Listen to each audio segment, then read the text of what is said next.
പെരിയാർ കടുവ സങ്കേതത്തിനുള്ളിൽ സ്ഥിതി ചെയ്യുന്ന ചരിത്രപ്രസിദ്ധമായ മംഗളാദേവി ക്ഷേത്രത്തിൽ ചിത്ര പൗർണമി ഉത്സവം ഭക്തിസാന്ദ്രമായി. ചൈത്രമാസത്തിലെ ചിത്തിരനാളിൽ പൗർണമി ദിവസം മാത്രമാണ് ഭക്തർക്കായി തുറന്നു നൽകുന്നത്. പുരാതന കണ്ണകി ക്ഷേത്രത്തിലേക്ക് കേരളത്തിൽ നിന്നും തമിഴ്നാട്ടിൽ നിന്നും 10,000-കണക്കിന് ഭക്തരാണ് ഒഴുകിയെത്തിയത്.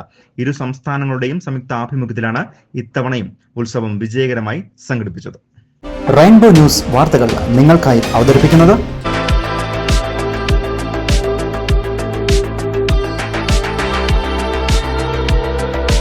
இந்திய மருத்துவக் கழகத்தின் அங்கீகாரம் பெற்று மிக சிறப்பாக வடிவமைக்கப்பட்ட ஆய்வுக்கூடங்கள் மற்றும் அனுபவமிக்க மருத்துவர்களால் நேரடி பயிற்சி அளிக்கப்படும் ஒரே கல்வி மையம். இக்கல்வி மையத்தில் பயின்ற மாணவிகள் பிரபல மற்றும் சிறப்பு மருத்துவமனைகளில் தமிழகத்தில் பல்வேறு இடங்களில் பணிபுரிகின்றனர். KM Institute of Paramedicals. For admission 9894584876 7907009610 and 9786629040.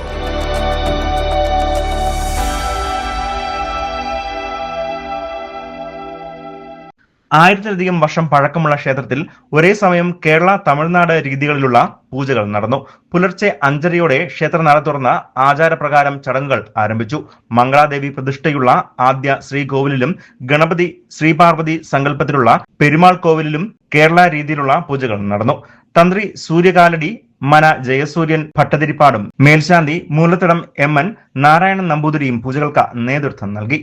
ണെന്നും ഒരു അതിർത്തി തർക്കമുണ്ട്. അതൊക്കെ സാങ്കേതികമായിട്ടുള്ള കാര്യങ്ങളൊക്കെ തന്നെയാണ്. പക്ഷേ ഇവിടെ ദൈവീകമായിട്ടുള്ള കാര്യത്തിൽ ഒരു നല്ലൊരു കൂട്ടായ്മയും തന്ത്രി എന്നുള്ള ഒരു പദത്തിൽ തന്നെ 2 മേശാന്തിമാരെയും വിളിച്ചിരുത്തി കലശം പൂജിച്ച് 2 ദിക്കിലും ആടേണ്ട രീതിയിലുള്ള ഇവിടെ ജലവും അവിടെ മഞ്ഞൾ ആടി തന്നെ ആ പൂജ മുഴുവിപ്പിച്ച് വേണ്ടുന്ന രീതിയിൽ ഒരു മഹാക്ഷേത്രത്തിൽ ചെയ്യുന്ന അതേ നടപടിക്രമങ്ങളെല്ലാം തന്നെ നമ്മൾ ചെയ്യുന്നുണ്ട്. ഇപ്രാവശ്യത്തെ തിരക്ക് എങ്ങനെയുണ്ട്? തിരക്ക് വളരെയധികമാണ്. കഴിഞ്ഞ വർഷത്തെക്കായാലും ഒക്കെ പ്രകൃതി നമുക്ക് അനുകൂലം. വലിയ വെയിലില്ല, വലിയ മഴയില്ല, പൊടിപടലങ്ങളില്ല.